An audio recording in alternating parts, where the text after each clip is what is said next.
श्री गोविंद प्रभु महाराज की जय। सर्वांना माझा दंडवत प्रणाम। आज आपण दर्शनाला जाणार आहे आणि दर्शनाचं ठिकाण आहे श्री पांढरी मंदिर। श्री गोविंद प्रभु महाराजांचं हे मंदिर आहे। स्थळ आहे वडारी देशमुखला। तर चला माझ्यासोबत आपण श्री पांढरी मंदिराची भेट घेऊया, दर्शन घेऊया। दंडवत हो।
श्री गोपाल कृष्ण महाराज की, श्री दत्तात्रेय महाराज की, श्री चक्रपाणी महाराज की, श्री गोविंद प्रभु महाराज, सर्वांग श्री चक्रधर स्वामी की। स्वामी जगन्नाथ स्थानासन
भगवान श्री चक्रधर स्वामी की जय, श्री दत्तात्रेय महाराज की जय, श्री चक्रपाणी महाराज की, श्री गोविंद प्रभू महाराज की जय, सर्वज्ञ श्री चक्रधर स्वामी की जय. माझं नाव माझी विल्ली गोविंद मुनी पंजाबी, राहणार मुक्काम माझा आहे पांढरी मंदिरावर. मी 17 वर्षापासून या मंदिरात पुजारी म्हणून आहो. मी सर्व मंदिराचं कार्य मीच करत आहो. आमच्या इथं 11 जण मेंबर आहेत. त्या मंदिरात नवरात्रात 15 दिवस ही पूजा अर्चा आणि मीच करतो. मंदिर वडाळी देशमुखमध्ये आहे. वडाळी हे मंदिर गोविंद प्रभू महाराजाचं आहे. या मंदिरावर अशी आहे की या मंदिरात खूप एवढा चमत्कार आहे की हे कोणी बाहेर बितर जंतर मंतर जादू टोना काही जरी करत असेल तरी या मंदिर सर्व प्रकार काही निघू शकते. या मंदिराचा चमत्कार जागतिक जोत आहे. हे मंदिर मांडलिक असून चमत्कारित आहे. इथं सर्व बाहिलं बितलं भूत बसन पडले काही असेल तरी सर्व निघू शकते. इथं मी दूरचे लोक येतात, भक्तजन येतात आणि पूजा असं चांगलं होऊन. मंदिर वडाळी देशमुखमध्ये आहे, पण 1 किलोमीटर अंतरावर रंभापूर रस्त्यानं नदीच्या वरती 1 किलोमीटर नदीच्या वरती आहे. डाव्या हातावर. प्रणाम, दंडवत प्रणाम.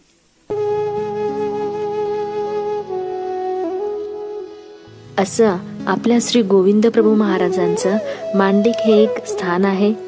बाबांनी आपल्याला सर्व माहिती व्हिडिओमध्ये दिलेलीच आहे. आपण पण या ठिकाणाला येऊन इथे भेट देऊ शकता. नक्कीच भेट द्या आणि तुम्हाला इथला येण्याचा मार्ग पण बाबांनी सांगितलेला आहे. व्हिडिओ तुम्हाला आवडलाच असेल तर लाईक करा, कमेंट करा आणि जास्तीत जास्त शेअर करा. भेटूया पुढच्या व्हिडिओमध्ये. तोपर्यंत दंडवत प्रणाम.